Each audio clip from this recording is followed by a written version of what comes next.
Hey, what's going on, Who That Nation? It is yours truly, TJ Jones, the host of the State of the Saints podcast.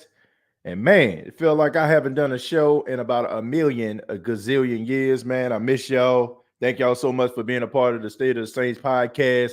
This is the podcast where we talk New Orleans Saints.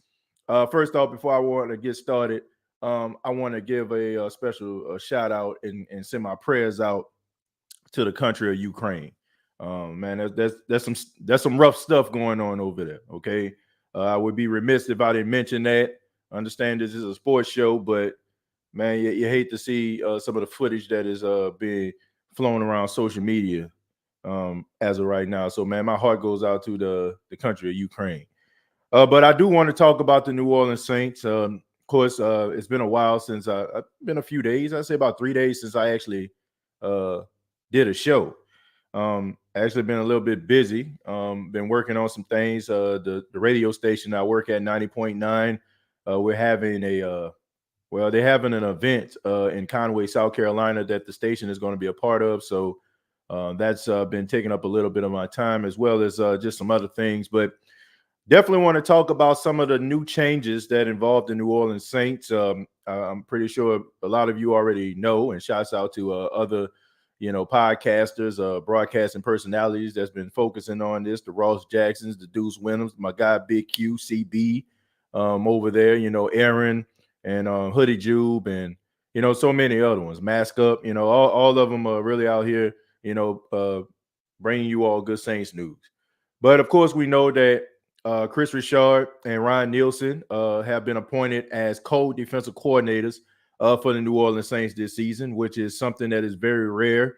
You rarely ever see two guys actually collaborating together to have one job. I wonder how the money works with that. You know what I'm saying? If it's a $2 million job, do they get like $1 million each? Or if it's a $1 million job, do they get 500,000? Like, what's going on with that?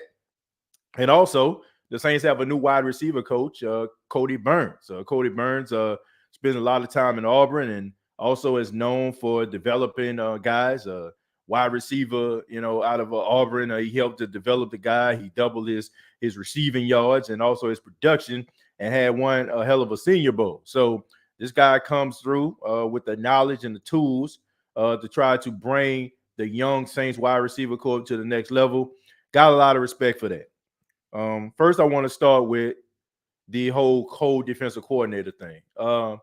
I'm just going to go ahead and say I don't like it. Okay, I don't like the fact that you have two defensive coordinators. That makes absolutely no sense. Number one, it shows indecisiveness. Okay, you're a brand new head coach.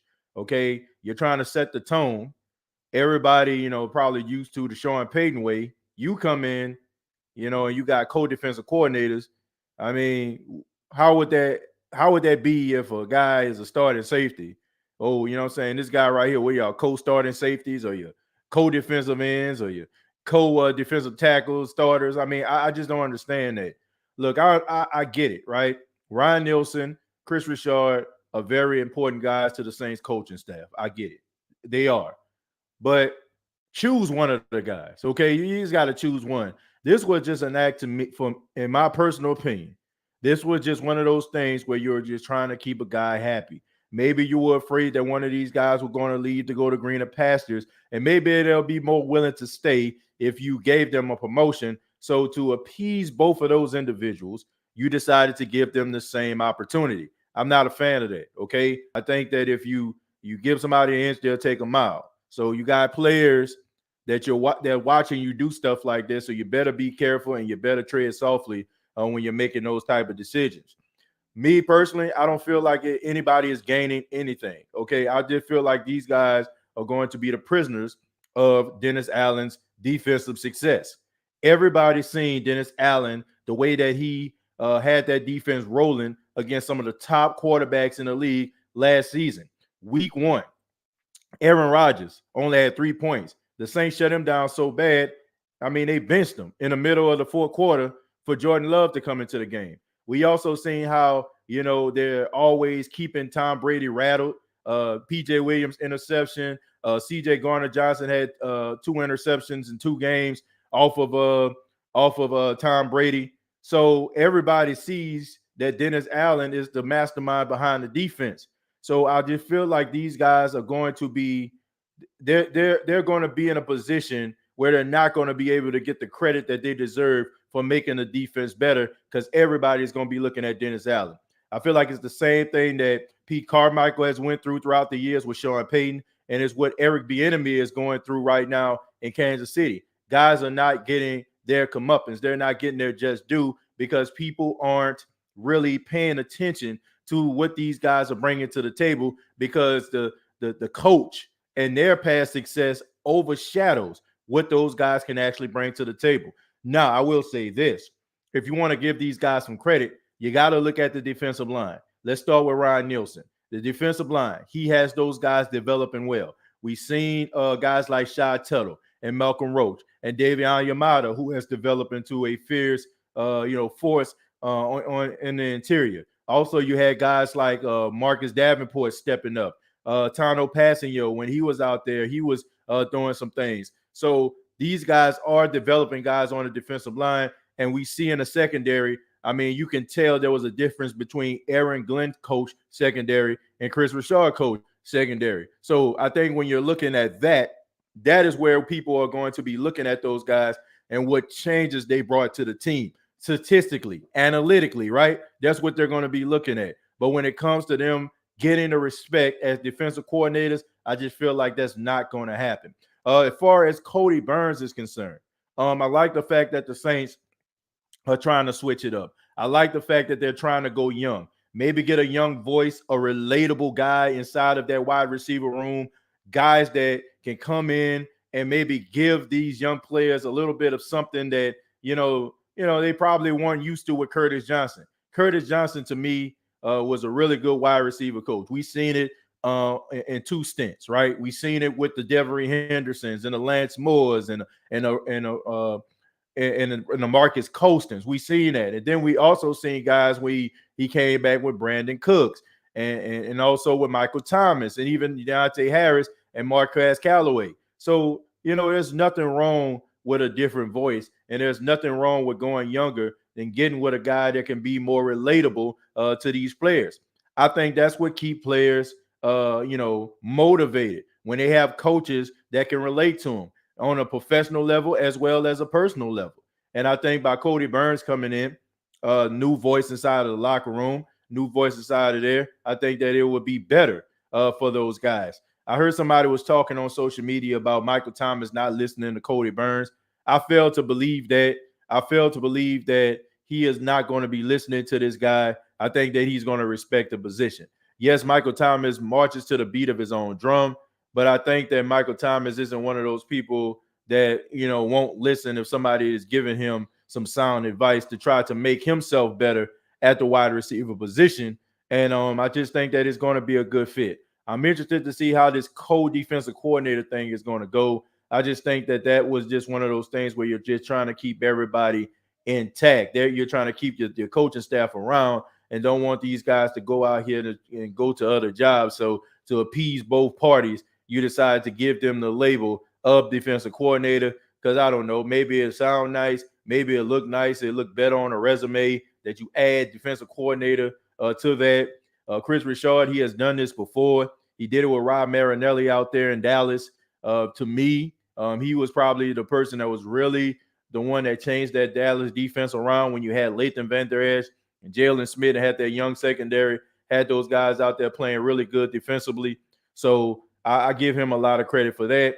I just don't like the look, you know what I'm saying? Especially when you're trying to do a coaching change. It'd be one thing if this was Sean Payton doing this. I think we can give him a little bit of benefit of a doubt because we know he doesn't have that indecisiveness. He's just trying to try something new. But when it comes to Dennis Allen, when it comes to him, I just think that it's setting the wrong tone and it's sending the wrong message. And like I said, players look at that type of stuff. So let's just hope that it just doesn't affect how the players look at him when it comes to him, making the final 53 or, the starting rotation.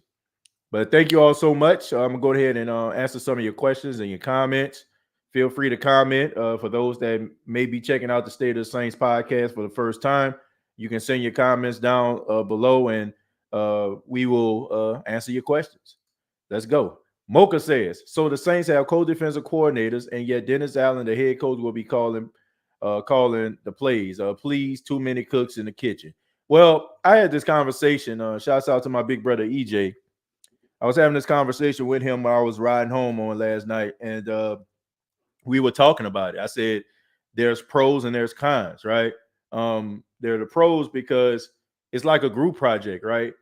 The more people that you have to add to the project, the better the project can become because you got so many different ideas, right? I mean, some of you probably know what I'm talking about. I mean, probably a lot of you know, right? You've been to college, you've been to school, and your teacher assigned you a group project, and it's about 4 of you, right? There's 4 different personalities. There's 4 different ideas, right?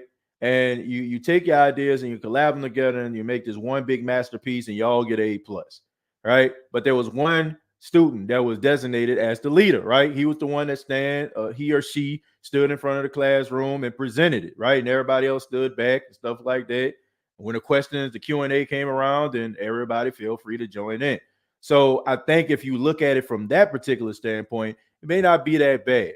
But if guys start to like get their egos out, put their egos out there, and they don't have them in check, that's when I feel like that's when you're going to start to have problems.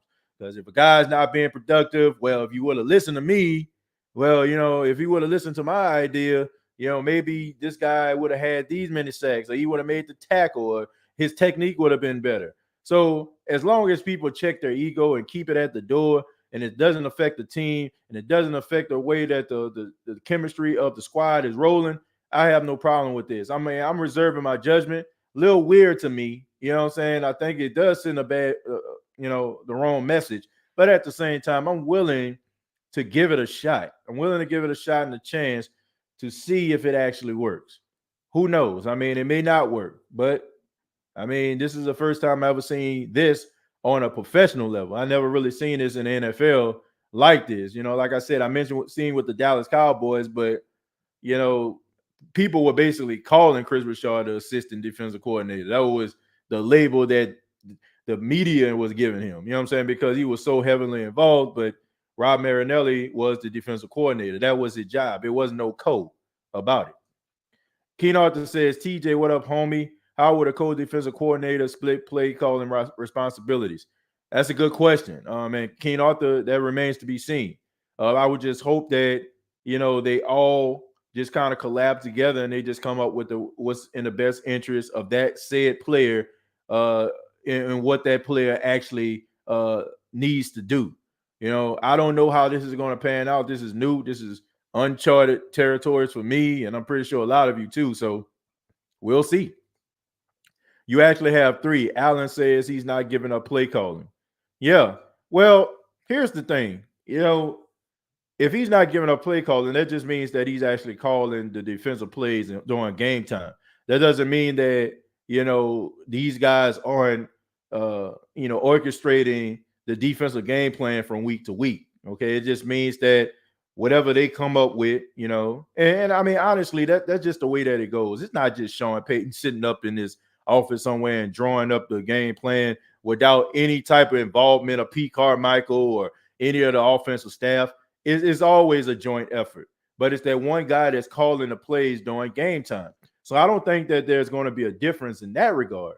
I just think that it's going to be more ideas put out there. I hope this is the positive aspect of it. I'm talking from a positive perspective that everybody kind of contributes and they come up with the best solutions based on everybody's ideas, and they put it on a game sheet and they go out there and call the play. So I'm assuming that's the way that it's going to go. But I'm interested to see how it's going to turn out.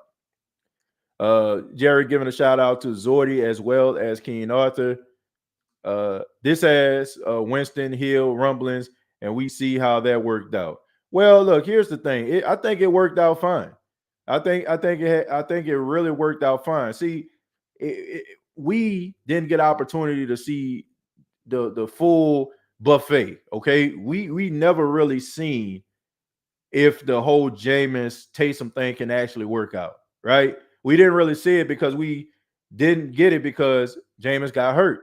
So things kind of worked itself out, right? Because Jameis ended up getting hurt. It was unfortunate, but it gave you opportunity to see Taysom in real time and be able to start some games and win some games. And also, you seen Jameis go out there, and play. And so I don't know if this is going to be in that same territory. That was more of a competition, right?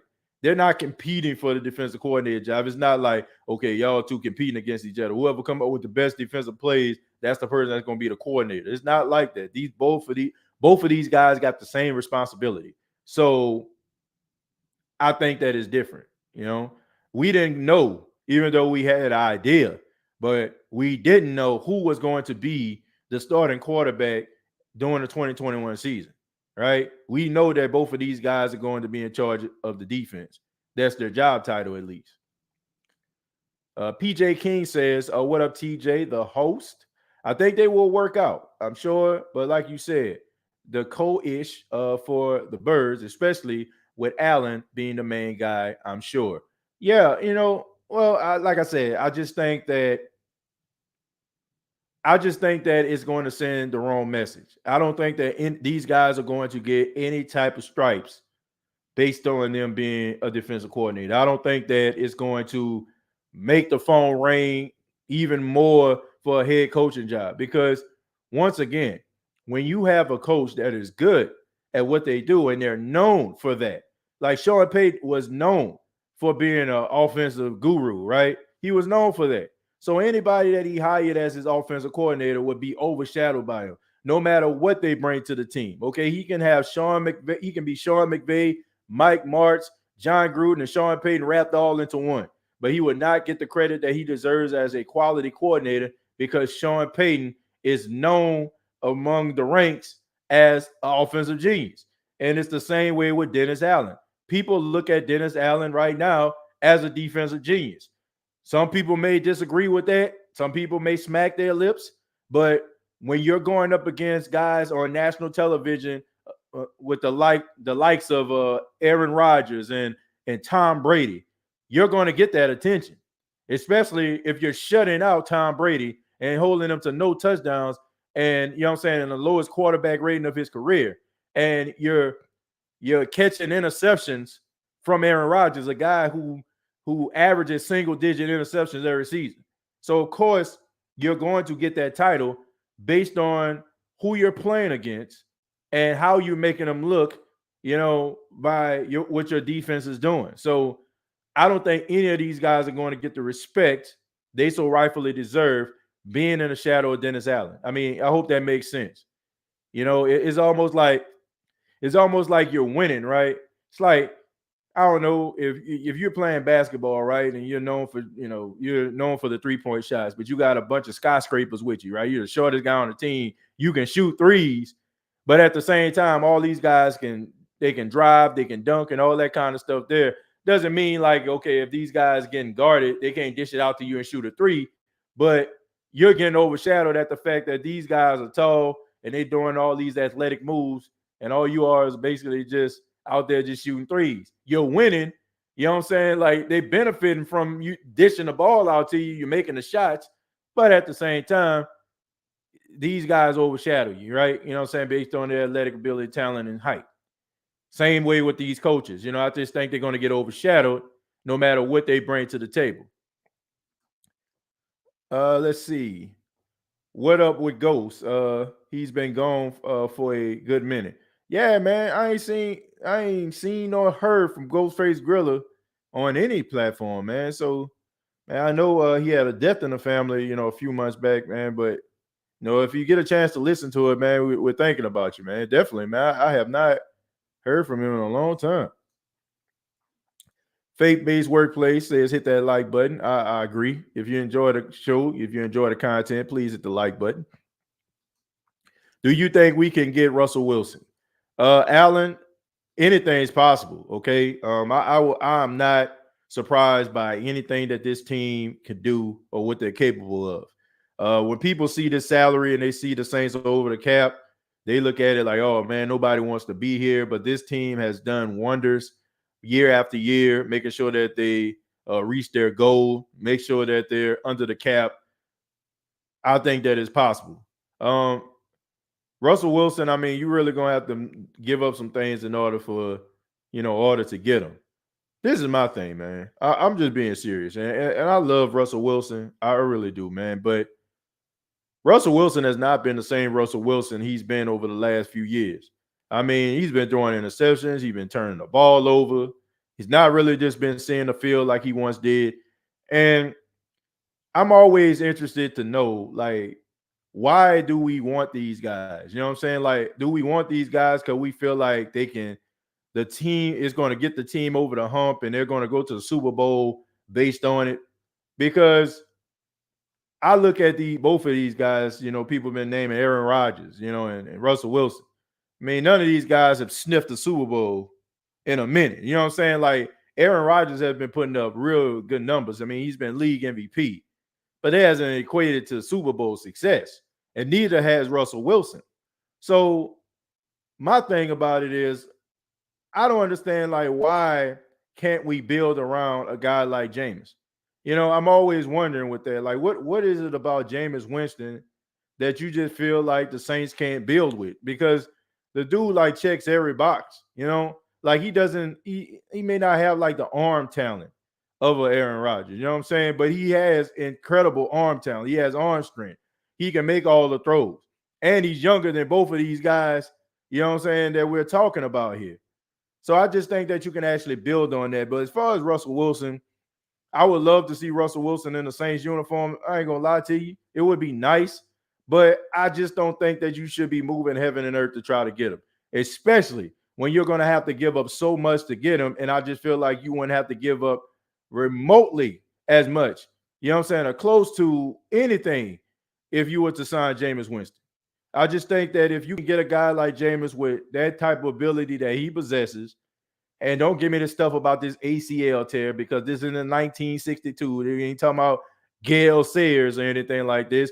I mean, this dude is out here, nearly 4 months removed from ACL surgery, and he's out here moving around. So we also seen a guy like Joe Burrow have, you know what I'm saying, an incredible season coming off of ACL tear. So I'm not buying this whole, man, he might not be the same thing, because the miracle of modern medicine and technology now, when it comes to ACLs and LCLs, is no longer a death sentence. So I am one of those people. I'm an advocate for Jameis Winston, because we've seen with a guy like Matthew Stafford that if you put a guy in a winning situation, if he can make the throws and, you know what I'm saying, he has some type of ability and he has arm talent, if you put him in the right situation, you can win with him. So think about all those years that Matthew Stafford was out there in Detroit wasting away, and he finally got an opportunity to go to a team that was built around a winning culture in Los Angeles, and he was the one piece that got him over the hump. So I think that you can do the same thing with Jameis, and you will be able to do it for the cheap. Because I'm not thinking about spending more money. I'm thinking about building this team, like with draft picks and quality free agents that can come and help right now. And you know what I'm saying? You build your team around those guys. Like, a guy that can give you 3 or 4 years of production, like a Demario Davis has done over the past few years since he signed with the Saints from the Jets. So this means we will tag Marcus Williams, bring Chris Richard. I don't think we're going to tag Marcus Williams again. Marcus Williams got tagged last year, made $10 million. Man, these guys want contracts, bro. Like, it sounds nice, but these guys want to get paid, man. And justifiably so. Look, these guys go out there, they put their lives on the line, and you playing under a franchise tag, and you end up getting hurt, never play again. I mean, that's just totally not fair. So these guys want longevity. I mean, get this guy a 3-year deal, and, if it was a decent amount of money, and let's just move on from it. He plays the safety position. That's not a position of high value like a left tackle or a quarterback. I mean, you can pay this guy. Now, somebody's going to have to get sacrificed, but I think that you look at Marcus Williams' age, you look at his production, I think he's worth another contract. Some people may not think so, but I do. James Jones, we need to draft Armstead replacement in the first round. Well, I wouldn't be mad at that. I know a lot of people got their heart set on a not a quarterback, but a wide receiver. But if they were to go left tackle in the first round, I wouldn't be mad at that because you need somebody that's going to be able to protect the quarterback. So and also this is a pretty deep draft for wide receivers, so you can always get a quality wide receiver in the second round and even in the later rounds if necessary. The kitchen says, can someone tell Dennis Allen to stop sending all these cooks in here? It's going to be hard to make food efficiently now. Well, look, I just think that it's not going to be as bad, man. I don't think it's going to be that bad.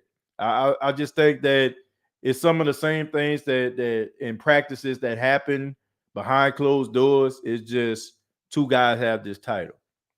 Our week was painful without you, TJ. I almost didn't make it.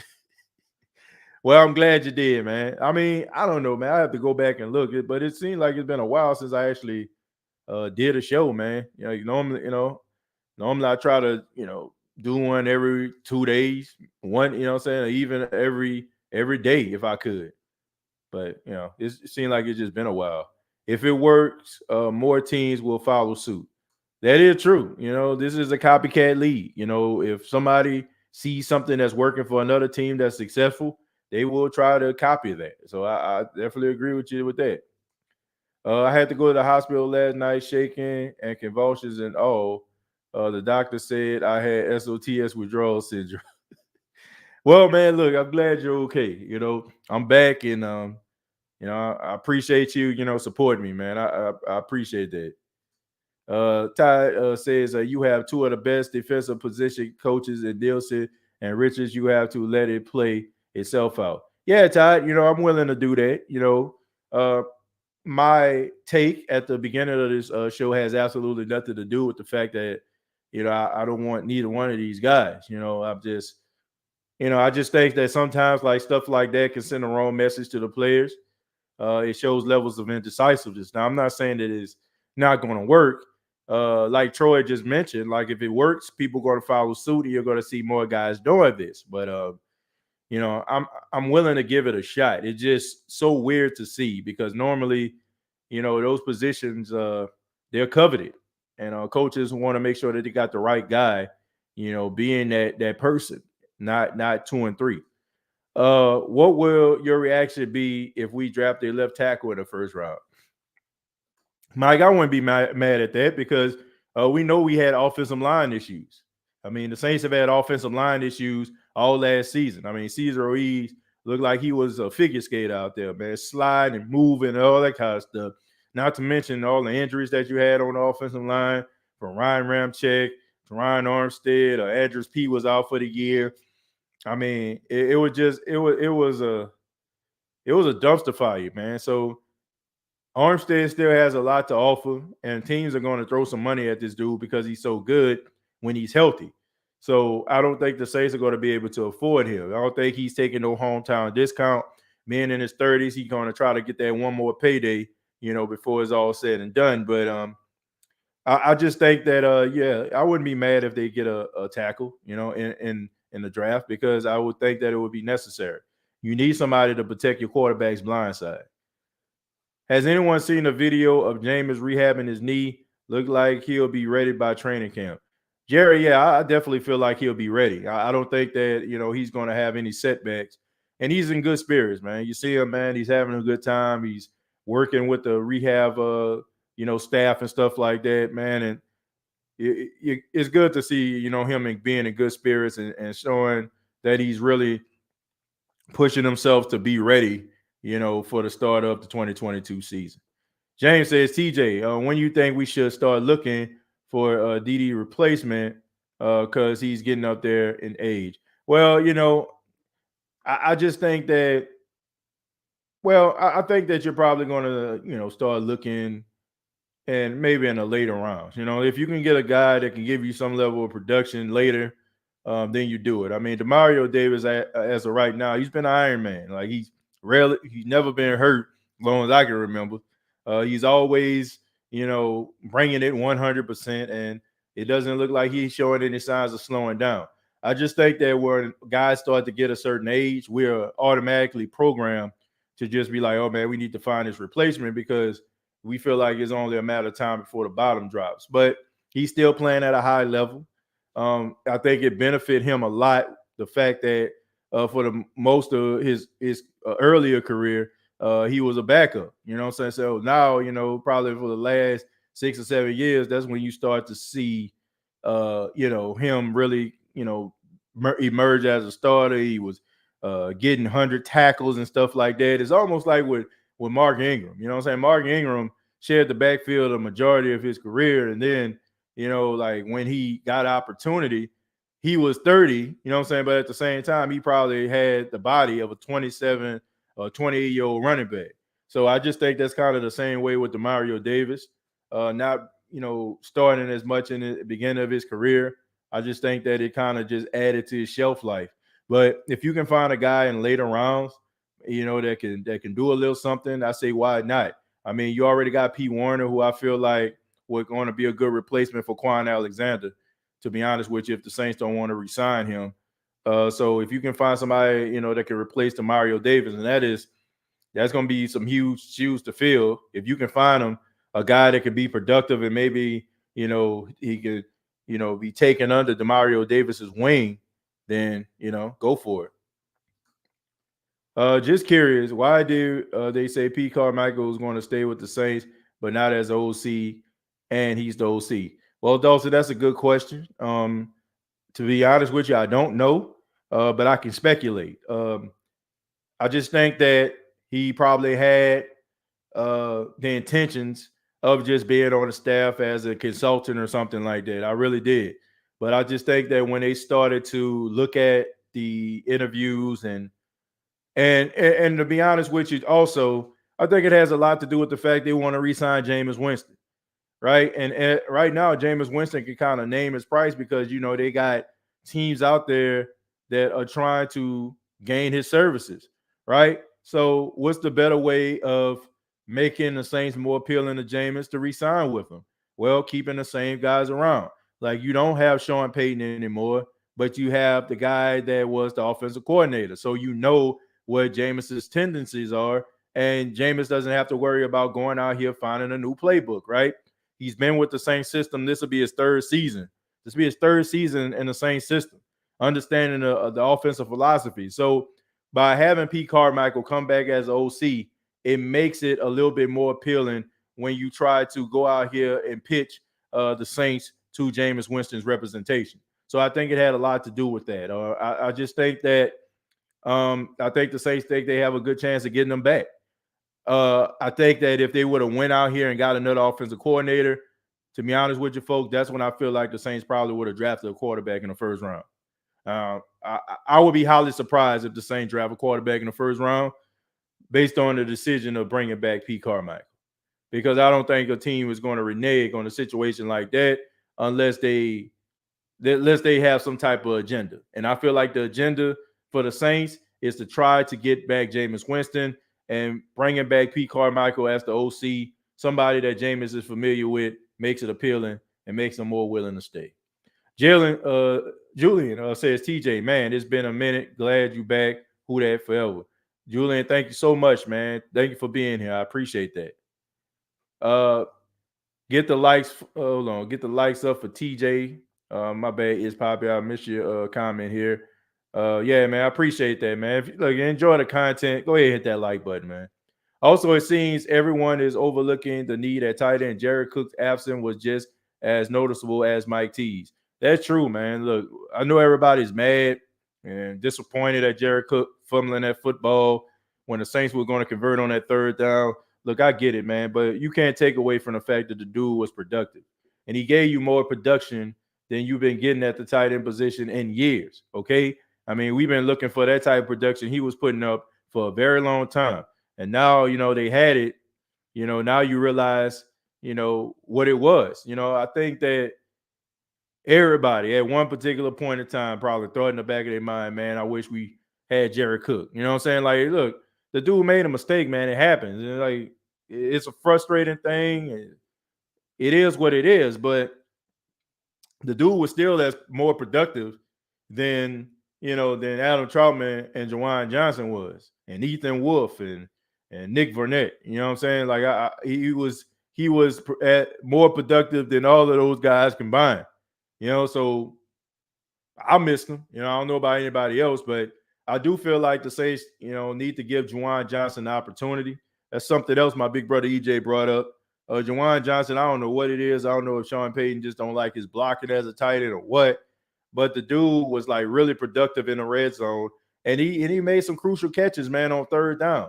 So I don't understand like why Sean Payton didn't want to utilize him a little bit more. But hey, these guys know these guys behind the scenes. They see their work ethic. They see what they see things that we don't see, right? We only see it from a fan perspective and what happens on Sunday. So, but when I seen him out there, man, he was making plays. Okay, every time he was out there in the red zone, he was making plays. You know what I'm saying? I also seen him catching a lot of passes, and I just think that his ability as a wide receiver in the pass will be beneficial at the tight end position. Russell Wilson has no O-line since Seattle traded Max Unger to the Saints. Well, I'm gonna be honest with you, man. He never really had no offensive line. That's just the honest truth. It just helped that you had Marshawn Lynch who can break a bunch of tackles. They never had a really good offensive line as long as he's been there. I just think that a lot of people aren't paying attention to it because of Marshawn Lynch and how strong he was and how physical he was as a runner. So, yeah. Jameis Winston is the top choice. Yeah, I think he's the top choice for a lot of Saints fans. Some Saints fans feel like the Saints need to go out there and get somebody else, whatever. But as for me, I think the dude did a lot of things that we can build on. I just think that we just so mesmerized with star power. Like we want stars, we want recognizable names. Like, but when it all comes down to it, man, like, yeah, those guys throw for a lot of yards, throw for a lot of touchdowns, but I ain't seeing a bunch of Super Bowls being won. I'm not. You know what I'm saying? The only person you can really say that about if Tom Brady was going to sign with the Saints or something like that, if Drew Brees would have retired a year early. Okay, I'm down with that. But he gives you a better chance to go and hit that Super Bowl up. You know what I'm saying? But when it comes to Aaron Rodgers, yeah, he put up a bunch of yards. Yeah, he got good arm talent. But at the end of the day, they ain't winning. You know what I'm saying? They ain't winning out there in Green Bay. Green Bay was just as good as the Saints. They've been going 13-3, been having number one seeds, home field advantage, dropped the playoff for the last couple of years, and still have not performed, up to their full potential during playoff time. They dropped the ball. So what's the difference? What's the difference, right? Because it's Aaron Rodgers, and we just feel like, oh, the Saints are different. Well, the Green Bay Packers are a good football team. They're good defensively. They got guys that can rush the quarterback. They got a running back, you know what I'm saying, kind of similar to the skill set of an Aaron Rodgers. They got a wide receiver. Some people will arguably say that he has a better skill set than even Michael Thomas. They got tight ends, right?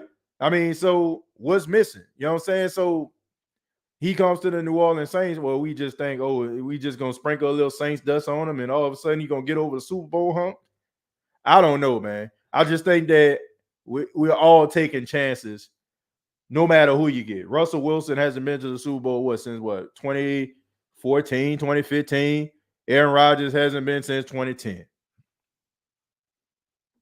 So I just don't understand it. Like, just because, it's Aaron Rodgers, right?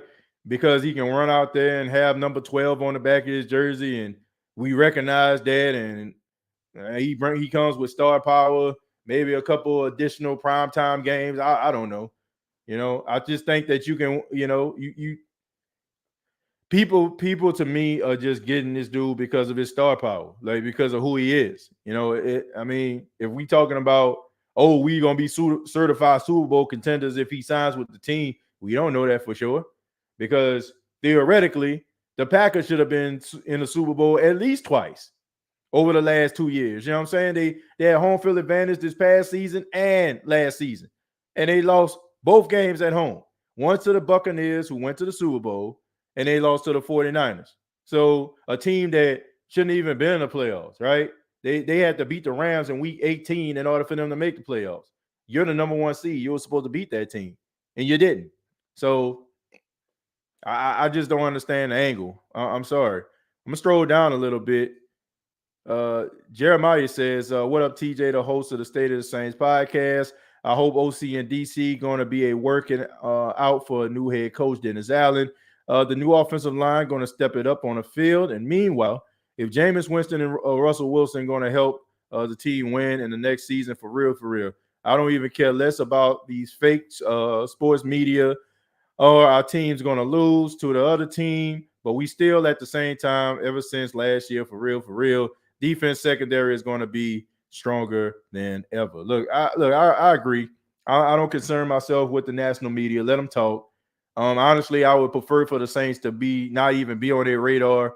It just makes the chip on the shoulder of the New Orleans Saints players even bigger. And just let them continue to talk about the rest of that nonsense and talk about how the Saints and cap hell and nobody wants to come here. I'm fine with that, okay? But I know the ins, excuse me, I know the ins and outs of the team. I know what this team is capable of, and I just let them talk. So I won't even worry about that. I know this is off topic, but I think Keanu Reeves would be a good Drew Brees in a movie. Well, we know he can play quarterback when he played Falco on the Replacements, right? So we know that he can play quarterback, So who knows? Think we already draft Davis replacement and Pete Warner. I think Pete Warner is more of a Quan Alexander replacement to me. The way that he played that position. And yeah, I think eventually he'll probably transition to the Mike linebacker, if Demario Davis decides to step down. Hit that X button on that live and hit that and hit that thumbs up button, then come back to the live and comment. Yeah, look, I agree, man. Like I said, once again, if you enjoy the content, let's just go ahead and hit that thumbs up. I appreciate that. Chanel, man, I ain't heard from you in a while. Haven't been here in a while. Nice to tune into the State of the Saints podcast. Man, glad to have you. I hope everything's going okay. Got some familiar folk coming through the spot here on the State of the Saints podcast. Yeah, good to have you back. Hope everything is going fine. Aaron says, do we have a compensatory draft pick for losing Peyton? Yeah, we do. I think it's a third-round pick. I think it is a third-round pick that the Saints have. I honestly think Saints should draft linebacker if Quan doesn't come back. I know we have Mario and Warner is the future. Bond has been a disappointment. Well, yeah, I think that we seen that game against the Baltimore Ravens in preseason. Everybody just thought that he turned the corner. But it just, I don't know. Maybe, it was somebody else driving. I don't know what the heck was going on. I thought that he would have been a lot better. And when you start to see guys that you draft that early and they still playing on special teams, it's very, very concerning. So I think I don't want to call him a failed project just yet, but it's time for the light to come on. I mean, because that game against the Carolina Panthers, I mean, they was working him. Like it looked like somebody cut the tape on and seen this dude. And I'm talking about the first Carolina Panthers game. I'm talking about week 2. And man, Chris McCaffrey was taking advantage of him. TJ, do you think we should go after Chris Godwin? No, I don't. Chris Godwin is a guy that's going to demand a lot of money, and he deserves it. Look, I understand he played for the rival, but Chris Godwin is an incredible talent. He deserves his shot at being a number one. I can see him most likely probably going to the Las Vegas Raiders based on them losing Henry Ruggs and them needing a number one. The whole Antonio Brown situation didn't pan out, and they've been looking for somebody. So I think this is an opportunity for him to go out here and get the bag, be that number one receiver, and also, get that shot. I just think that the Saints have a number one receiver. They have Michael Thomas. I just think that they need somebody that can complement him, somebody that's not going to demand a bunch of money, but at the same time can give you that type of production. If Michael Thomas is over there getting double teamed, they can win their one-on-one. That's what they need. Okay, so it might come in a form of a guy like DJ Shark, or one of these other guys that's a free agent. I have to look at like a guy like Christian Kirk or something like that. Guys that won't demand top dollar, but they can come in and they can make plays. That's what the Saints need. They don't need a guy like a Chris Godwin. I even would say somebody like a Michael Gallup. Like Michael Gallup would be a good fit for the New Orleans Saints. A good complimentary wide receiver, a guy that can give you 100 yards. I don't think he's a number one receiver. I just think that he's a top number two receiver on anybody's team. And I like the fact that he can win his one-on-ones, and I think that he would be a good fit for a guy like Michael Thomas. Michael Thomas is more of a possession receiver, a guy that's fundamentally sound. I think a lot of people don't give him the credit for being able to run the entire route tree, but you also have to take into account that Drew Brees wasn't throwing the ball down the field, right? There were plays in which you had Taysom Hill come into the game to throw deep passes down the field. And, I mean, Michael Thomas has been on the receiving end of at least, like 3 out of, like at least 3 of those deep passes. I remember the one against the Minnesota Vikings. I remember one, actually, Drew Brees actually threw him a deep pass. It's sad that you even can think about this. Think about how many deep passes teams throw in a year, right? A quarterback can throw. But the fact that I can pinpoint them out pretty much speaks volumes. I just think that people just think that he can't run the entire route tree, and it's not his fault. I mean, why would you go out here and run a streak route if your quarterback is not going to give you the ball? Like, you ain't doing nothing but getting cardio at that time, right? So I think that he's much better than people giving him credit for, but you can't get somebody that can stretch the field where he can continue to be that monster, in the mid to short passing game. Tim says, would you be disappointed with Jordan Davis in the first with a deep wide receiver draft? No, I wouldn't. I wouldn't be mad at that because this guy's supposed to be pretty good. He's supposed to be Jordan Davis kind of concerns me because he takes plays off. I want to make sure that he's like in good peak condition. I don't know if he was saving himself because he's like, man, I got millions on the line, or the fact that he just get tired. I don't know, but we'll see, man. I wouldn't be mad if they got Jordan Davis based on his production and his ability, and maybe getting the right strength and conditioning and nutritionist and all that kind of stuff. I think he'll be fine. It's a matter of if he wants it or not. Let's see. If we're honest with ourselves, we need to admit that Dennis Allen should cut Marcus Williams and pick up Eli Apple. And Apple should get paid once he's here. I know this is a joke, and I know what you're doing. Hell no, to the no, hell to the no. Man, that is not a good idea. I think you know that. You just wanted me to play that song. Jerry says the Saints are one quarterback away from being at least a playoff caliber team. If they can land Wilson, Jimmy G, or get great quarterback play from Winston, deep playoff run. Yeah, I agree. I mean, if you combine that defense, right? A good defense travels everywhere. And when you get into the playoffs, my goodness, right? I mean, everybody steps their game up. And if you can bring that defense into the playoffs, man, who knows what would have happened. So I definitely agree with that. But you need some playmakers too, though. You need some playmakers, man. Like, we can go out here and we can say, oh, we'll be just fine if we get this. Like, man, they need some playmakers. They need some guys that can go out there and win their one-on-ones. And this offense has got to stop being so one-dimensional. You're not winning nothing. I mean, yeah, you'll look good, you'll win some games, but you're not going to win when it counts. Okay, when everything is on the line and the chips are on the table, you need somebody that can go out there and wheel and deal.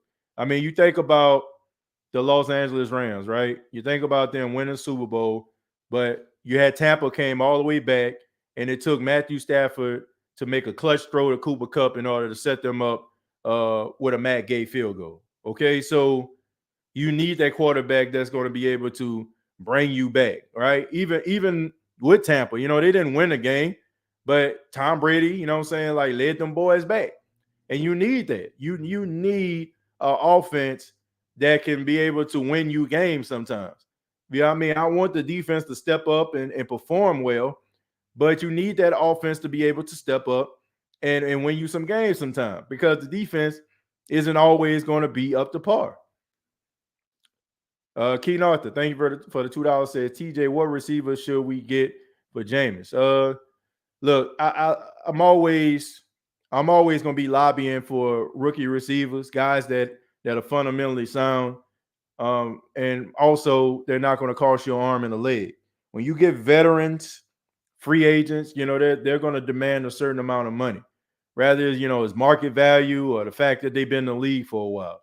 So I would say a guy like Chris Olave, to me, that would be a good choice for the New Orleans Saints.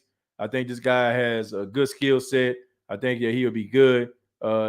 James, Jameson Williams would be another one. Griffin would be another one, the other wide receiver out of Ohio State. Man, they got so many. I mean, Kristen Kirk would be somebody that when it comes to free agency, a guy that stands out to me. I want to say the Cowboys a wide receiver. I can't think of his name. I want to say it's Griffin or something like that. But he made some plays also when Michael Gallup went down. He would be a good fit for the New Orleans Saints. There are so many guys that I can just think of that can give you that type of production that's not going to cost you an arm and a leg. When you start talking people like Allen Robinson, yeah, he would be good with the Saints, but I just think that, the guy wants to be a number one, paid like a number one. He just wants somebody to throw him the damn ball. And, I just think that to get him would be tough. The fan 100. What up, Josh? Let's see. Do you think Jameson Williams would be healed time and combine, and should Saints draft Jameson Williams? I wouldn't be mad at that. I just think that he's going to fall probably to a team that doesn't really need his services right now. Once again, I don't look at ACL injuries like the way they once did. It used to be a death sentence. It used to mess up guys' career. But the power of modern medicine today, it's not a death sentence anymore. So I think you can draft a guy like that and he'll be productive. He may not start the season, but probably, 4 or 5 games into the season, he comes in, he'll give you some production. That Jameis Winston game against Washington this season was my favorite game by Jameis so far. I ain't going to lie to you. My favorite game from Jameis was a loss. It was the game versus the Giants. I think that was when the lights started to come on for him. And to me, Sean Payton kind of cost the Saints that game, because to me, he didn't really fully trust Jameis in that game. Jameis was cooking, right? And that was the game where you wanted to sprinkle a little Taysom Hill in there. Look, I understand that you want to get Taysom Hill involved. I understand you're paying him the money.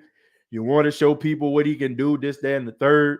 But this is not one of those situations like with Drew Brees where, okay, I want to throw a deep pass down the field, bring it Taysom. There was no need for Taysom at all to throw that football. There was no need for him to even be a part of the game the way Jameis was cooking.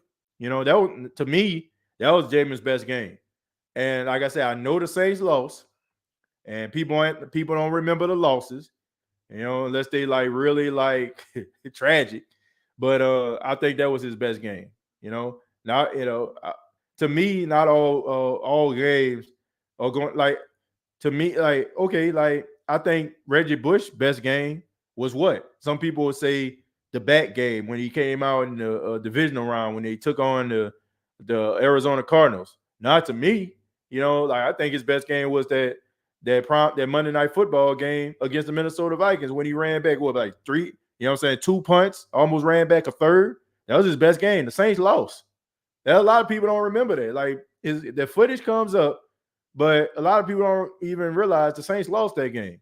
So I do think that it gets overshadowed because the team lost and people are like, well, it's a team game. But that Giants game, to me, that was Jameis. That was the light coming on for Jameis. And I just think that if Sean Payton would have trusted him a little bit more and gave him the green light more, I don't think that would have been a game that would have decided the Saints' fate later on down the line, right? Because if the Saints would have beat the Giants, if they would have beat Atlanta in Week 18, they wouldn't have needed the 49ers to lose. TJ, you never mentioned your top 5 Saints moments. Oh, I thought I did. I thought I did mention that. My top 5 Saints moments. Okay, number 5. Okay, in no particular order. All right. Number 5 would be Garrett Hartley field goal to send the Saints to the Super Bowl. The number 4 would be an onside kick. The number 3 would be the interception by Tracy Porter in an NFC Championship game against Minnesota. Number 2 would be Tracy Porter's interception to seal the deal for the Saints to win a Super Bowl. And the number 1 would be the Saints back in the Superdome after Katrina. That would probably be my favorite Saints moments. To me, that probably would be, in no particular order, those would probably be my favorite Saints moments. TJ, how much of a step forward are you expecting from Adebo and Warner? Well, I think both of those guys got a lot of promise. Okay, Warner a little bit concerning with the injuries, but I just think Paulson Adebo, I mean, man, the sky's the limit for this dude, man. The dude is so smart. I mean, he got good instincts. He has good ball skills. And the game is only going to slow down for him, and he's only going to get better. So, yeah. The Lions lost really stung. The Lions lost. Which one we talking about? The one with which one we talking about? That would Golden Tate went off. Yeah, we talk about the same way. I think we will trade Taysom Hill to the Steelers. For what? For what? I mean, Steelers ain't about to have no Taysom Hill as they started quarterback. I mean, the Giants lost. Yeah, the Giants loss was horrible. TJ, I said the same thing. Peyton lost us that Giants game. Yeah, man, that was that game where I just feel like if you're going to have faith in Jameis, that was the game that proved that, you should have faith in the dude. One have to be with Ricky Williams, TJ. One have to be with Ricky Williams. What are we talking about Ricky Williams here? Oh, you talking about Ricky Williams being drafted? Man, that was horrible. Like, you give up your entire draft to acquire one dude? Like, I don't know, man. I ain't really got too many Ricky Williams moments. I'm for real, man. Like, Ricky Williams was a weirdo during that time. Like, now, you know what I'm saying? Like, I don't think he a weirdo, but during that time, man, he was a little bit of a weirdo. I don't know. Doing interviews in his helmet, and I don't know, man. That was just some extra stuff. He was on some more stuff back in the day. Hey, TJ, that game where Vernon Davis scored late hurt, man. Yeah, man, look. That 49ers game definitely hurt. That divisional round game definitely robbed the Saints out of the Super Bowl. But hey, man, 49ers are known for breaking the hearts of a lot of teams that have Super Bowl aspirations. Just ask the Green Bay Packers. I mean, they'll tell you. They can tell you to get their hearts broken by the 49ers. We did beat Washington. Sean Payton was the reason why we lost to the Giants. Yeah. TJ, I never thought it would get worse than the 49ers loss in the playoff, but the Rams and Minnesota. Yeah, man. That Rams game was a screw job. And that Minnesota game, I don't know what the heck was going on. We totally underestimated them. It's like, man, we was just gonna roll up out of bed and drop. I know why they felt that way. They seen Kirk Cousins struggling the week before.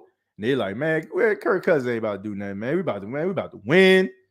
And all of a sudden, man, Kirk Cousins went out there and channeled his inner Joe Montana. Best Ricky Williams moment was the game when the touchdown run late.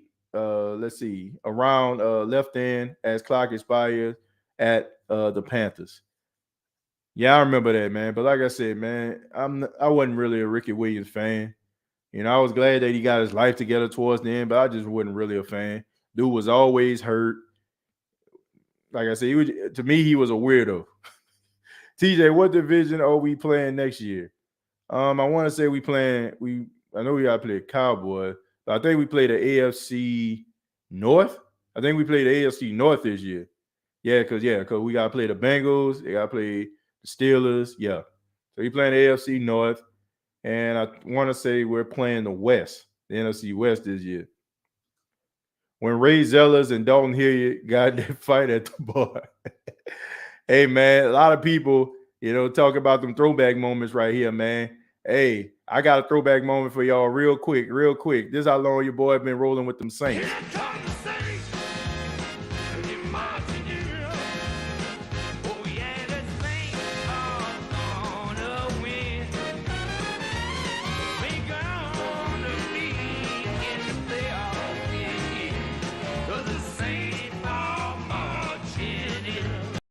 Man, what y'all know about that, man? What y'all know about that Jim Morris show?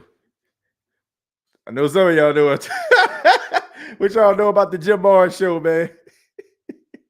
Hey, man. Hey, I might get demonetized for this, man. But hey, that was my jam back in the day. We about to run that back.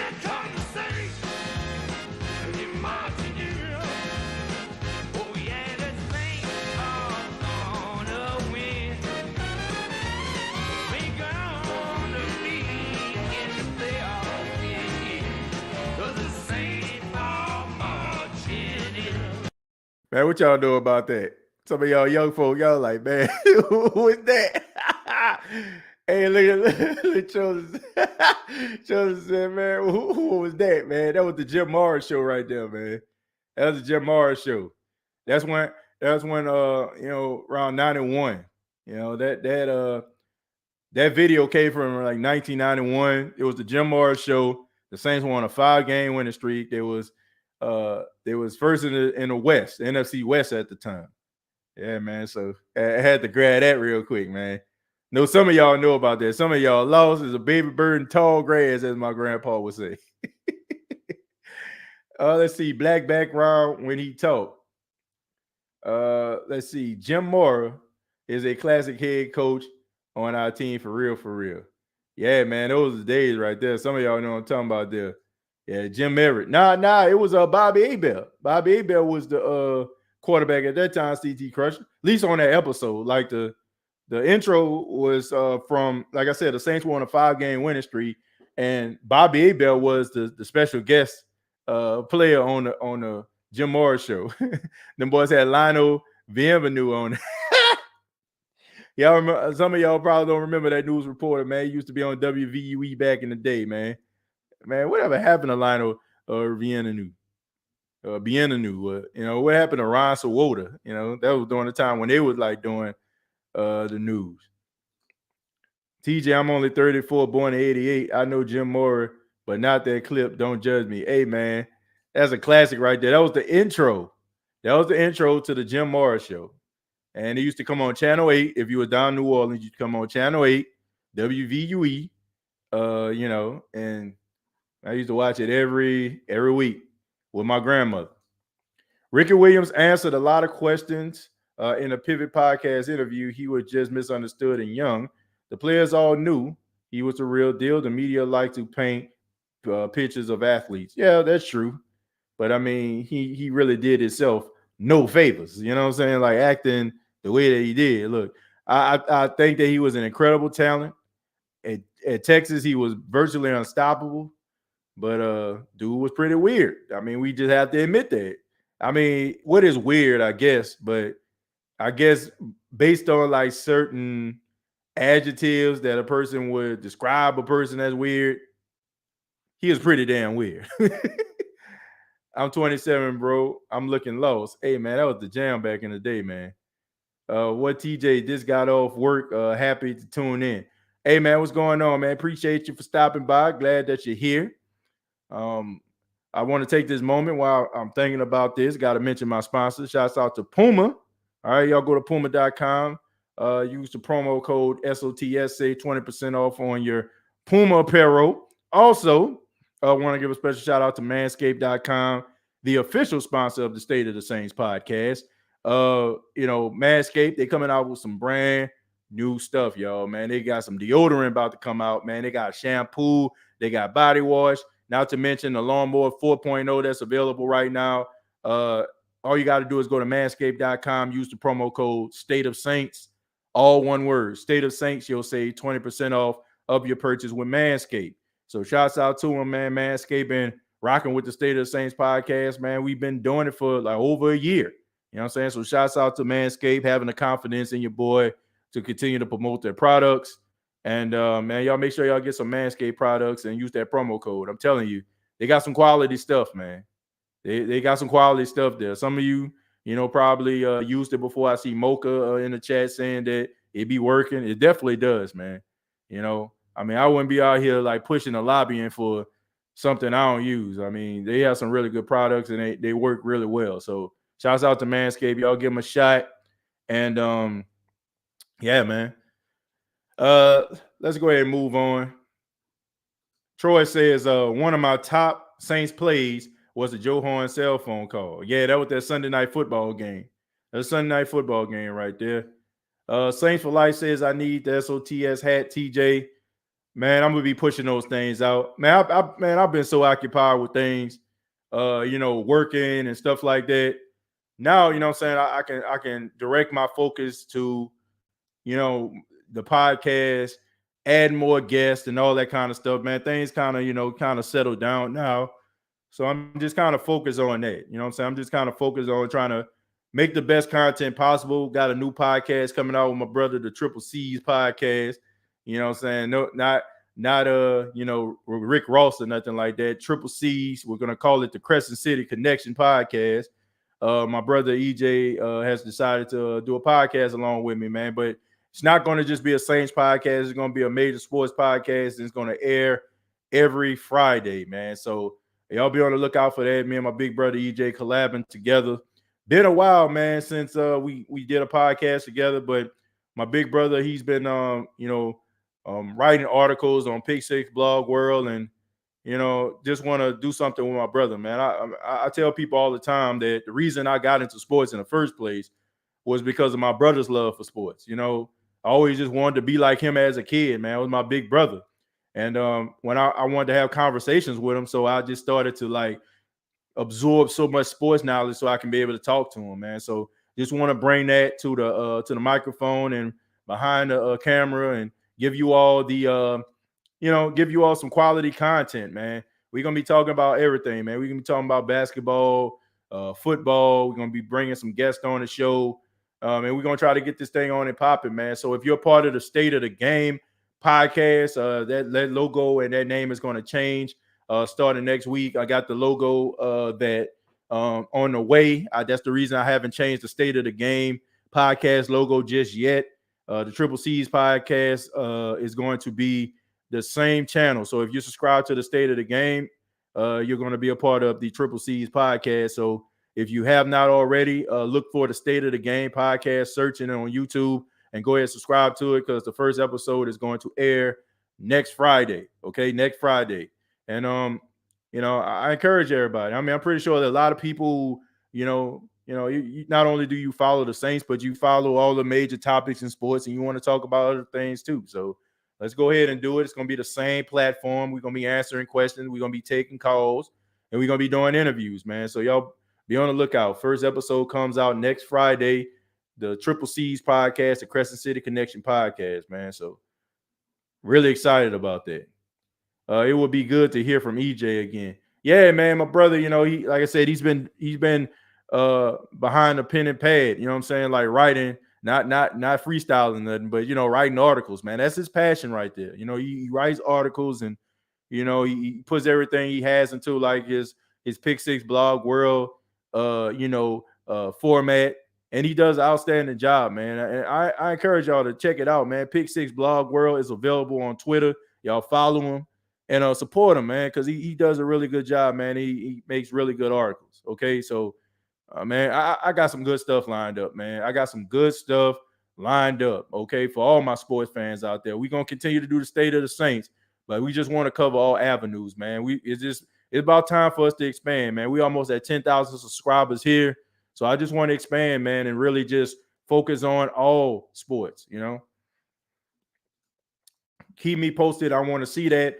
Once again, Saints for Life, if you go to the State of the Game podcast, if you search it on YouTube, it's not as big. It's probably got about 100 plus subscribers because, I really haven't been giving that much attention to it, especially like since, the State of the Saints started to, get a little traction and stuff like that and became more in demand. But if you search the State of the Game, that is the platform that Triple C's podcast is going to be a part of. I'm just going to change the name and the logo next week when a logo comes out. All right. So Jared says, I'll be there. I appreciate that, man. You always spoke highly of bro. You heard me. Brayson saying sub, new name. Can't wait to catch Triple C's big brother. Man, I appreciate that, Cartel. Yeah, man, my brother, man. I respect the hell out of my brother, man. He's a person that loves sports just as much as I do, if not more, and man, I love to, be able to collaborate with him and and do some things, man, and also just be able to bring a different platform. Mike T will be his old self. I hope so. I hope so. I hope he does. I hope he does, man, because I'm looking forward to that. And also, man, just for the time being, probably just for the first couple weeks, you're probably going to see the Crescent City Connection podcast on this channel, and it's probably going to be for like 2 weeks, and just to spread awareness, because I know a lot of people aren't probably going to know how to locate the state of the game, or probably not going to hear this episode where I'm promoting it. So you're still going to see the Triple C's podcast for a couple weeks on the State of the Saints podcast channel. So if you tune in, it'll be like, man, they ain't talking about the Saints this week. If we end up talking about something else, right? If we end up talking about, I don't know, other teams, basketball or something like that. Will you do commentary on the New Orleans Breakers? Yeah. I think that'll coincide with the Crescent City Connection, Hennessy. I do want to keep it on brand, though. You know what I'm saying? I want to keep this channel on brand as much as possible, because I don't think some of these sponsors want me to just change the brand. They want me to continue to talk about the Saints and all that kind of stuff. So, man, look, hey, they paying me. You know what I'm saying? So I want to make sure I stay on brand. So and be consistent. So, like I said, for about 2 weeks, I'm probably just going to keep it the Triple C's. I'm probably going to air it on this channel also. And then after those 2 weeks, we're going to just transition and be on the Crescent City Connection page exclusively. Keno to say, TJ, do you see us winning 10 plus games if healthy? We almost did it with all the adversity one team can handle. Look, Keno, I think if this team keeps their head on straight, they stay motivated, I think that the sky's the limit for the New Orleans Saints. Look, I'm not buying this whole thing about Sean Payton leaving, and that means that the team is just going to be sad. I'm not buying that. I'm not buying what they're trying to sell me. I know this team is capable of doing some great things. So as long as they keep their self focused, motivated, I think they'll be just fine. When the Jameis interview supposed to drop? Well, Josh, it's funny you said that. I actually was talking to Jameis Winston's representative, his director of the Just Wins, management team, Joe. Shouts out to Joe.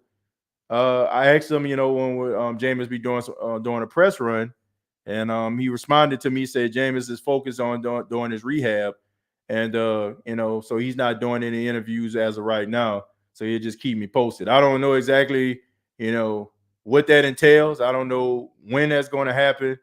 But hey, you know what I'm saying? The only thing I can do is just continue to ask, continue to try to see, where his availability is. And, they've been extremely kind, man. They've been extremely transparent.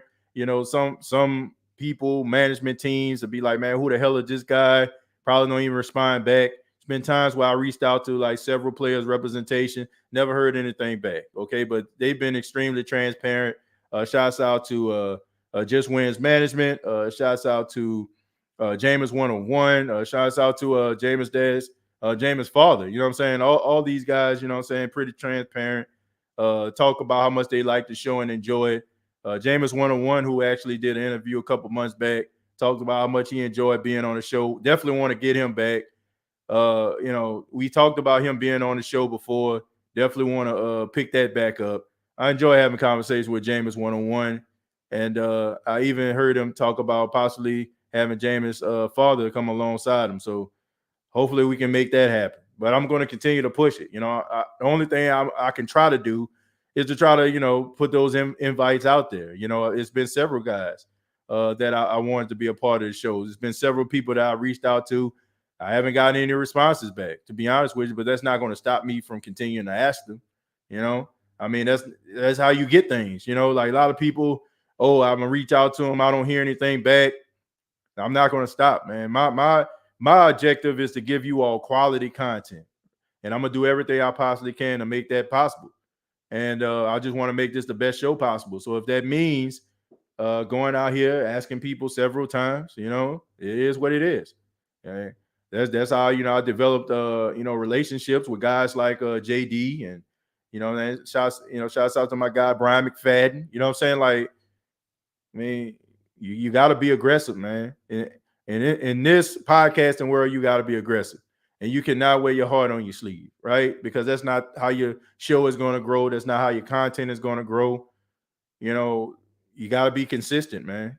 And that's my main objective, to bring you all quality content. Y'all said, TJ, I'm finally over my sickness. Lasted almost 5 months. Well, Josh, I'm glad to hear that, man. I'm glad to hear that you're doing fine. TJ, who do you think? I said that like my son. He be calling me. Sometimes he call me by my name. I have to correct him. Some of y'all dads know what I'm talking about. When your kids call you by your first name, you have to give them that look. You like, TJ. I'm like, man, nah, man. I'm TJ to everybody but you.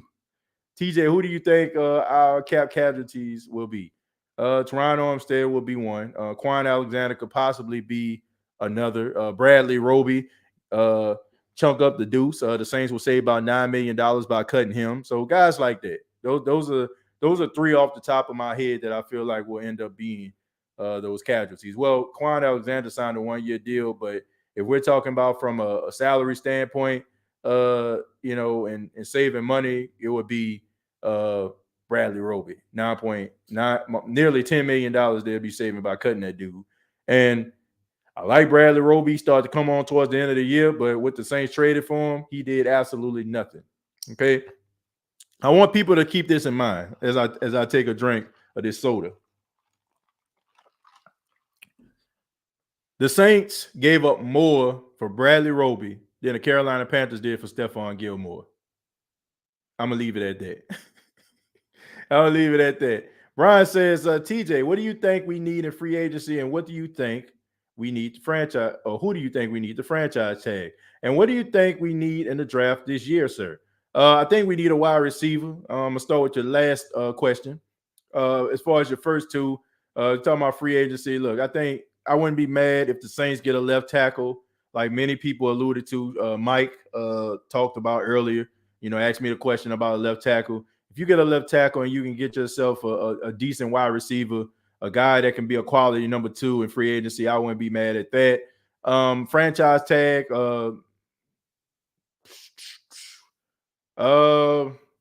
I can't see anybody. I don't want to see anybody get franchise tag. Okay, I don't want to see that. I don't want to see nobody get no franchise tag. I don't want to see Marcus Williams getting another franchise tag. The man played his heart out last season on a franchise tag, left it all on the field. Get that man his money. Okay, so as of right now, I can't say anybody on the Saints team I think needs to get a franchise tag. Maybe, you know what I'm saying, if this was next year's CD Deuce or something like that, if you couldn't pay him. All of a sudden, Jameis is the best free agent quarterback. Sean Payton was trying to hide him. Now they want him at the Steelers. Well, look, I don't think you're trying to hide him. Look, if you're trying to hide him, then you're doing your team a disservice, right?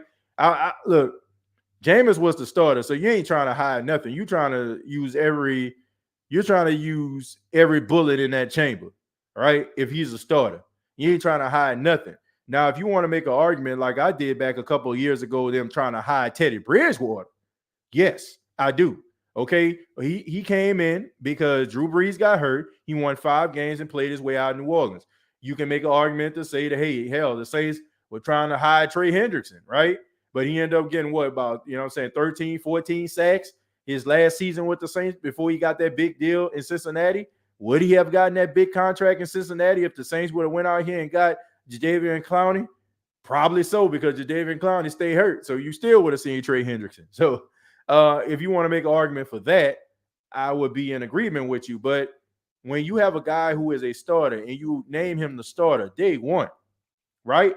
You're not trying to hide anything. You're trying to win a damn Super Bowl. And if this guy got any talent at all, which you hope that he does if he's your starter, you're trying to do everything you can to try to put him out there. So I don't think they were trying to hide anything. The thing about it is what happened, the 30 for 30 was the last memory that everybody had of Jameis Winston. But then everybody started to see that Sean Payton kind of sprinkled a little bit of his Sean Payton dust on him, and he had more touchdowns than interceptions, which that's what all teams want, right? So they feel like, oh, man, well, maybe he is fixable. But in my opinion, nothing was wrong with him. He just played with a trash organization. Jeremiah says, "What do you think we're going to make? Let's see. What do you think we're going to make a playoff NFC Championship and a Super Bowl in the next year?" I guess you're saying, do I think that we're going to make the playoffs, Super Bowl, or NFC Championship next year? I hope if Jameis Winston, Russell Wilson, or Jimmy G on MVP or something like that in next season. Jeremiah, look, I'm gonna say the playoffs, and I'm gonna just leave it at that. I mean, once you make it to the show, anything can happen, right? But I'm lobbying for Jameis Winston. That's the guy I want. That's the guy I'm gonna continue to lobby for. And honestly, I don't care what anybody else thinks about that. Y'all can have the star power for those that talking about, Aaron Rodgers and Russell Wilson. Y'all can have all that. Y'all can debate that till you're blue in the face on your shows, and that's cool, man. But as for me, man, I'm a Jameis Winston supporter because I've seen some things from that guy that you can build on. How come none of us are talking about Alvin Kamara, a number one weapon in the offense? What are we going to do about replacing him? Well, Julian, you can't really say anything about him. Number one, Alvin Kamara has the Drew Brees treatment as of right now. Now you just went into seasons year in, year out. Oh, we got Drew Brees. Oh, we got Alvin Kamara. So Alvin has moved into that realm right there, right? So it's pretty much, why the hell are we talking about him? You know what I'm saying? Like, he's so good. He's so productive. He's the best. He's the best, one of the best players, if not the best player on the team. Why are we talking about it? But as far as what we're gonna do, it's one of those situations where we have to draft a running back, right? You know what I'm saying? For a guy that's going to come in and be productive for however long.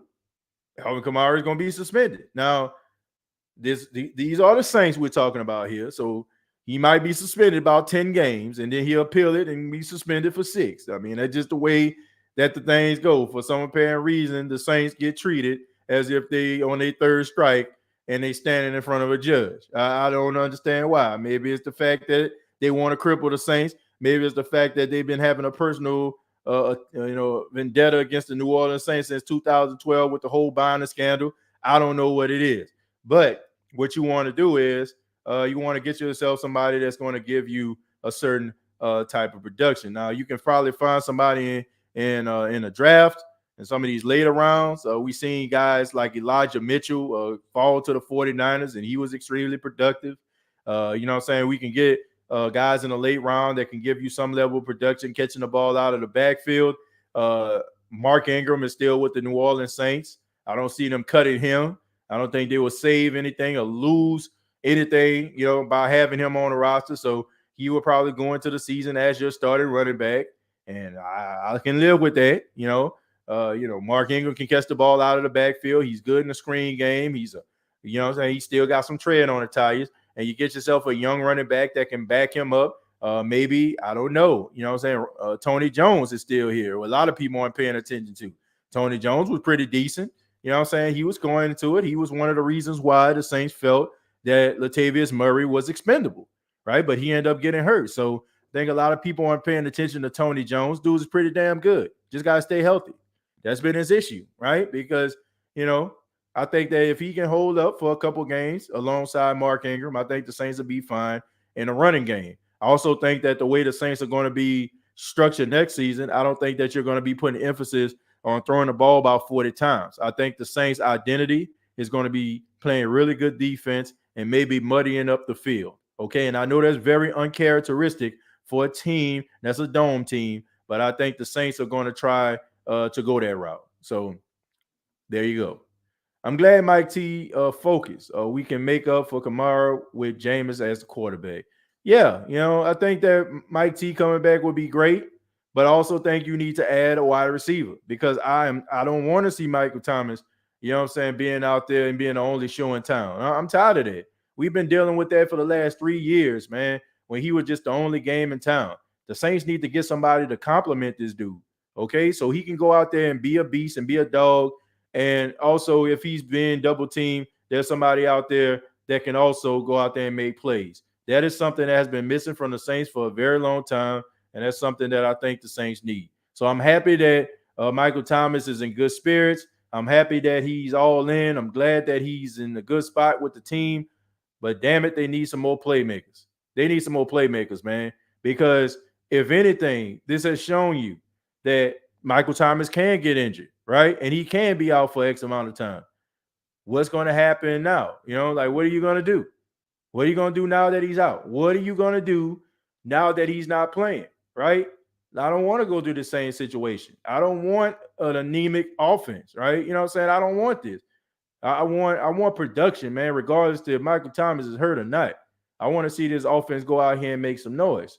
That's what I want as a fan, as a watcher, as a broadcast journalist. That's what I want to see, because that's the type of shows I want to talk about. I want to talk about the Saints' productive offense. But as of right now, I'm not seeing it. I'm not feeling it. I don't know about you, but I'm just not feeling his offense. And I'm not just excited because Michael Thomas is coming back. I'm excited about Mike coming back, but I'm not excited about him being the only game in town. That's the frustrating thing for me. Or seeking a division and sign Russell Gage. Russell Gage, I wouldn't be mad at that. Or even Calvin Ridley. You know what I'm saying? I wouldn't be mad at that either. Facts, TJ Callaway will shine as long as he's not the number one. Yeah, this guy's a number 3 tops. I don't even want to say he a number 2. Number 2s can win they one-on-ones. This man shows up like a Bigfoot sighting. Third quarter, just about 5 minutes left in the third quarter, he get his first reception. I don't want to see that, man. I don't want to see that. I'm gonna take a few more, and then we're gonna get up out of here. Larry Holmes. I hope it ain't the former heavyweight. Is it the former heavyweight champion of the world? Drafting a wide receiver and signing Jarvis Landry. Well, if it was, I'd be scared. Drafting a wide receiver and signing Jarvis Landry. Well, look, to me, Jarvis Landry reminds me of Michael Thomas. I mean, they got basically virtually the same skill set. They got the same skill set. They both not the fastest guy in the world, fundamentally sound and catch everything. We got a guy like that. So I just think they too much of the same guy. T.Y. Hilton, or he's too old. I thought about T.Y. Hilton chosen, but I do think that he's up there in age, and not to mention, man, he's had his fair share of injuries along the way. Okay, I think he can still run, but how long will he be productive for you? Okay, I mean, he's been injured, man, at least about 5 years straight. So I haven't seen a large sample size of T.Y. Hilton over the last few years for me to be like, oh, he'll be the answer. And if he was the answer, for how long? Right. And he's also about 32 years old, plenty of injuries. That's one of the main reasons I didn't mention his name. What's your preferred receiver in free agency? Christian Kirk would be, Christian Kirk. But in the meantime, while I'm doing this, there's a few guys that I've seen. I don't have the list in front of me, which I'm actually pulling up right now. So I can go ahead and talk about it. I apologize if, for kind of stumbling a little bit. I'm actually trying to search for these free agents that I've seen on this list. So this is courtesy of Spot Track. Okay, so let's see. SpotTrack.com talks about some of these free agents. Okay, so of course you have Allen Robinson, Chris Godwin, Devontae Adams, Will Fuller. Will Fuller would be a good one. Jamison Crowder is also another guy that would be a good one. Okay. You also have Juju Smith-Schuster. That would be a good one. How about Emmanuel Sanders coming back? That wouldn't be too bad. Mike Williams. I think that he probably wants a certain amount of money. Zay Jones, former Las Vegas Raider wide receiver, would be pretty decent. Then you can stroll down Christian Kirk, like I mentioned earlier. D.D. Westbrook can be another one. DJ Shark. You have Ty Sharp would be a good pick. And Michael Gallup. Yeah, so that's quite a few guys. But just based on that list, Jamison Crowder would be a good pick, in my opinion. I think that he would be a good receiver. DJ Shark, Christian Kirk. Let me get that guy's name, one from the Cowboys that I mentioned earlier. Albert Wilson, that's his name. No, not Albert Wilson. When I'm thinking about it, would be a good pick. That's not the guy I'm referring to. Cedric Wilson. is the guy that I'm talking about, not Michael Gallup, Cedric Wilson. So Cedric Wilson will also be another pick.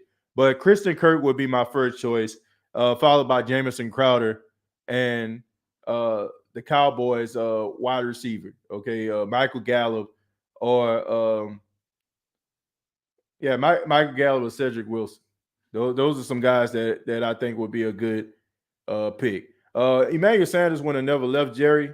He would have never left if if it wasn't for the Saints salary issue. He would have still been here, and I think that would have been huge for the Saints, and I think they probably would have had better production. Do we want Wentz at Pamper Bay? I was listening to RG3 earlier. He thinks is a good fit. Look, I like Carson Wentz. I do think that Carson Wentz at this particular stage is dealing with a confidence issue. I just think that he's dealing with a confidence issue. Off topic, will Reigns, Lesnar live up to the WrestleMania hype? I'm pretty sure it will, man. I'm just tired of watching these guys wrestle each other, to be honest with you. I mean, I've went to 3 WrestleManias, and I think all 3, well, I take that back. Nah. I'm just saying it just seems like they just wrestle each other every year. I'm just kind of tired of it, man. I mean, it also shows you how sad things are, man, when it comes to them trying to elevate talent, that they kind of keep on digging into the crates. And finally, we'll end with Greg says, me to Jerry, we both got the same heart and both think the same. Well, man, both of you guys are solid dudes, man. No doubt about it. No doubt about it, man. I want to finish up on the Saints question. Why can't the Saints put together a reasonable multi-year contract for Jameis Winston that will keep stability at the quarterback position and make Taysom Hill a tight end? Well, look, I think the Saints are trying to put some things together to make a play for him. I think that's the reason P. Carmichael decided to come back as OC, and I think that's why they're kind of trying to keep the team intact. But I want to say thank you all for checking out the State of the Saints podcast. Really do appreciate it. Much love to everybody. Thank you all so much. I ask that everybody here hit that like button, hit that subscription button, let everybody know that you enjoy the content. Also, previous episodes available on iTunes, Spotify, iHeartRadio, Anchor FM, and also a part of the Pigskin Podcast Network. And also, you can check out on Facebook.com, search The State of the Saints Podcast, and you can follow yours truly on Twitter at TJJones8. That's TJAY Jones 8. Thank you all so much. You all take care of yourself. Have a good morning, noon, night, whenever you're checking out this podcast. And like always, all I got to say is